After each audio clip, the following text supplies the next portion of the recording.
जय मसीह के मेरे प्यारे प्रियो, आशा करती हूँ आप सब अच्छे होंगे। प्रभु आप सबको आशीष दे। मेरे प्रियो, आज हम देखेंगे स्तफनुस के बारे में, जिसे आप पढ़ सकते हैं पीड़ितों का काम 6 अध्याय और उसका 7 अध्याय। मेरे प्रियो, जब चेले प्रभु यीशु मसीह के लिए सुसमाचार का काम करते थे, तब उन दिनों में चेलों की संख्या बहुत बढ़ने लगी। तब जो यूनानी भाषा बोलने वाले और इब्रानी भाषा बोलने वाले पर कुड़कुड़ाने लगे कि प्रतिदिन की सेवकाई में हमारी विधवाओं की शुद्धि नहीं ली जाती।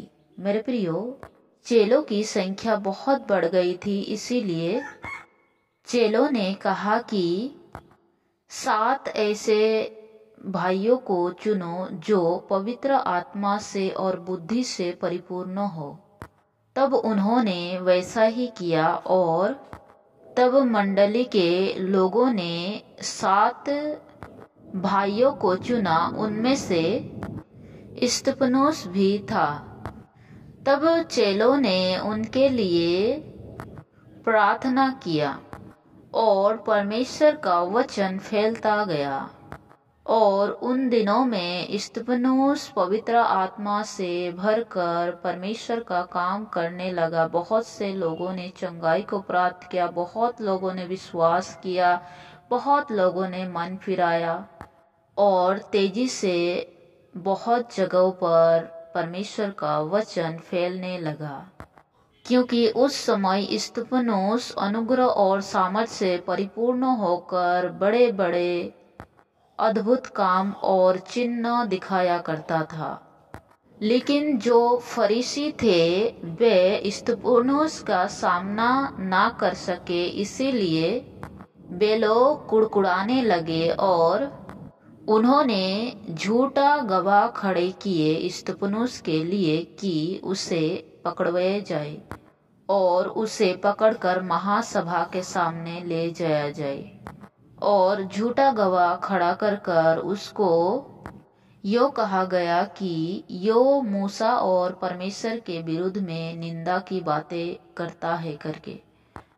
और जो लोग उसे पकड़कर महासभा में ले गए थे, वे लोग कहते हैं कि यो मनुष्य इस पवित्र स्थान और व्यवस्था के विरुद्ध में बोलना नहीं छोड़ता, क्योंकि हमने उसे यो कहते सुना है कि यही यीशु नासरी इस जगह को ढा देगा और उन रीतियों को बदल डालेगा जो मूसा ने हमें सौंपी है। तब सब लोगों ने जो सभा में बैठे थे उन पर दृष्टि गड़ाई, तो उसका मुंह स्वर्गदूत का सा दिखा। मेरे प्रियो, यहाँ हम रुक करके एक बात को ध्यान देंगे कि जब उसे महासभा के सामने ले गया तब वो निडर होके खड़ा रहा, क्योंकि वो परमेश्वर का प्रचार करता था और वह पवित्र आत्मा से परिपूर्ण होकर सामर्थ में परमेश्वर का वचन सुनाता था। इसीलिए जब लोगों ने उसकी ओर दृष्टि की तो उन्होंने देखा कि उसका मुंह स्वर्गदूत का सा दिखाई पड़ा। इसका मतलब यो है मेरे प्रियो कि परमेश्वर उसके साथ खड़ा था। स्वयं परमेश्वर उसकी मदद कर रहा था, इसीलिए उसका मुंह स्वर्गदूत का सा दिखाई पड़ा। और उसके बाद क्या हुआ मेरे प्रियो, 7 अध्याय में हम देखते हैं, तब महासभा के सामने स्तफनुस अब्राहम से लेकर मूसा तक की सारी व्यवस्था का बहुत लंबा भाषण दिया और उन्हें बताया कि वे लोग कैसे विश्वास से भटक गए हैं, कैसे उन लोगों का मन हठीला हो गया है। और स्तफनुस अपने भाषण में यो भी कहता है कि वे लोग पवित्र आत्मा की निंदा कैसे करते हैं।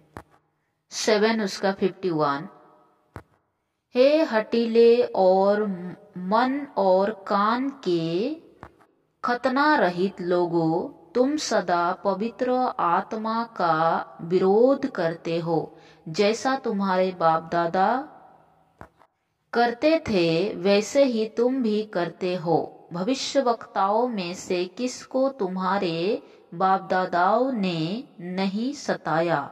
उन्होंने उस धर्मों के आगमन का पूर्व काल से संदेश देने वाले को मार डाला, और अब तुम भी उनके पकड़वाने वाले और मार डालने वाले हुए। तुमने स्वर्गदूतों के द्वारा ठहराए हुए व्यवस्था तो पाई, परंतु उनका पालन नहीं किया। हाँ मेरे प्रियो, यो सब स्तिफनुस ने महासभा में अपने भाषण में कहा कि वे लोग कैसे पवित्र आत्मा की निंदा करते हैं, और वे लोग स्वर्गदूत को भी, जो उसके द्वारा ठहराई हुई व्यवस्था तो पाई है परंतु उसका पालन नहीं करते हैं। इसके आगे हम देखते हैं मेरे प्रियो 54 में, यो बात सुनकर वे चल गए और उस पर दांत पीसने लगे। तब फरीसी बहुत गुस्से में होकर अपने दांत पीसने लगे। स्तिफनुस से वे लोग बहुत गुस्से में थे, परंतु उसने पवित्र आत्मा से परिपूर्ण होकर स्वर्ग की ओर देखा और परमेश्वर की महिमा को और यीशु को परमेश्वर की दाहिने ओर खड़ा हुआ देखकर कहा।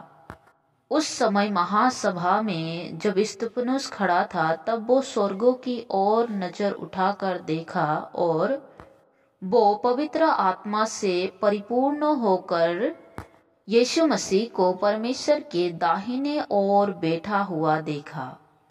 और वहां स्तिफनुस कहता है, देखो मैं स्वर्गों को खुला हुआ और मनुष्य के पुत्र को परमेश्वर के दाहिने ओर खड़ा हुआ देखता हूँ। मेरे प्रियो, यहाँ भी स्तिफनुस बता रहा है कि वो स्वर्गों का द्वार खुला हुआ देखकर कि देखो परमेश्वर के सामने कैसे यीशु मसीह खड़ा है उसकी दाहिने ओर। फिर भी लोग नहीं समझ रहे हैं उसकी बात को कि वो पवित्र आत्मा से परिपूर्ण होकर सेवकाई को करता है। उन लोगों का मन हठीला हो चुका था। वे लोग स्तिफनुस की सुनना ही नहीं चाहते। फरीसियों को सिर्फ ये डर सता रहा था कि हमारे लोग कम हो रहे हैं और हम किसके ऊपर हुक्म चलाए। वे लोग अपने राजगद्दी को छोड़ना नहीं चाहते थे, और इसी हठीलेपन की वजह से वे लोग पवित्र आत्मा की बात भी नहीं सुन पाए। और जैसे ही स्तिफनुस ये सब कह रहा था, तब वे लोग बड़े शब्दों से चिल्लाकर अपने कानों को बंद कर लिया, और वहां के सारे लोग इकट्ठा होकर स्तिफनुस के ऊपर झपेट पड़े, उसे पथराव करने के लिए, उसे मारने के लिए।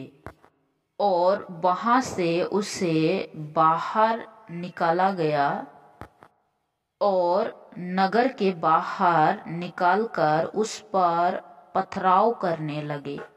और आगे क्या हुआ मेरे प्रियो 59 में, वे स्तिफनुस पर पथराव करते रहे और वे यो कहकर प्रार्थना करता रहा, हे प्रभु यीशु, मेरी आत्मा को ग्रहण कर। फिर घुटने टेक कर ऊंचे शब्दों से पुकारा, हे प्रभु, यो पाप उन पर मत लाना। और यो कहकर वो सो गया। मेरे प्रियो, हम यहाँ रुक कर एक बात को समझते हैं कि जैसे ही स्तिफनुस को महासभा से बाहर ले जाया गया और उस पर वे लोग पथराव पे पथराव ही कर रहे थे, तब लिखा है कि स्तिफनुस परमेश्वर से प्रार्थना कर रहा है और वे परमेश्वर को कहता है कि हे प्रभु यीशु, मेरी आत्मा को स्वर्गों में ग्रहण कर। और जो लोग मुझ पर पथराव कर रहे हैं उन पर यो पाप मत लाना। यानी कि वो कह रहा है कि ये लोग जो मेरे साथ कर रहे हैं पिता, आप इन्हें उनकी सजा मत देना। इसमें उनकी कोई गलती नहीं करके स्तिफनुस परमेश्वर से प्रार्थना कर रहा है। मेरे प्रियो, यही है परमेश्वर का सच्चा सेवक। वे लोग उन पर पथराव कर रहे, फिर भी वे नम्रता से उनके लिए भी प्रार्थना कर रहा है।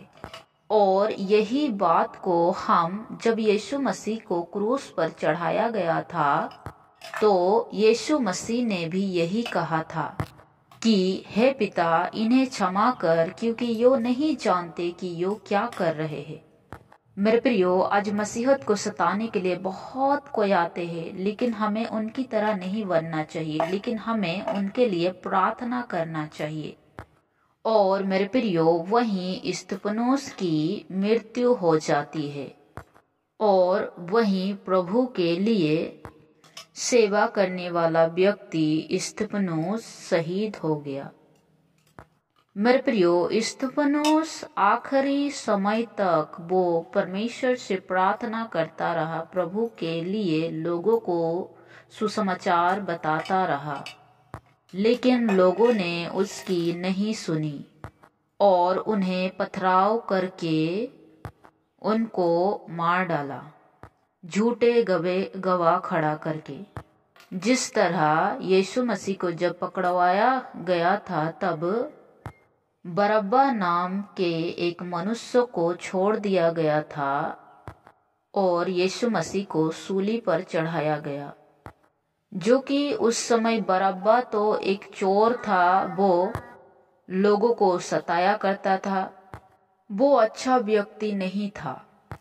फिर भी पिलातुस के सामने उसे लोगों ने कहा कि बरअब्बा को छोड़ दो और यीशु को फांसी दो करके। तब यीशु मसीह को भी कोड़े मारे गए।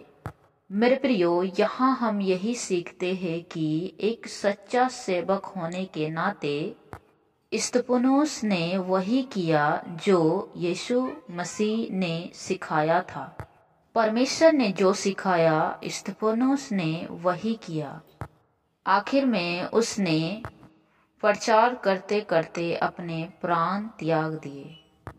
आशा करती हूँ मेरे प्रियो, स्तिफनुस की यो कहानी सुनकर आप बहुत प्रभावित हुए हैं, और अगर आप चाहते हैं कि यो वचन सुनकर दूसरे भी आशीष पाए तो इसे औरों तक भी शेयर करना। प्रभु आप सबको आशीष दे। सबको जय मसीह की।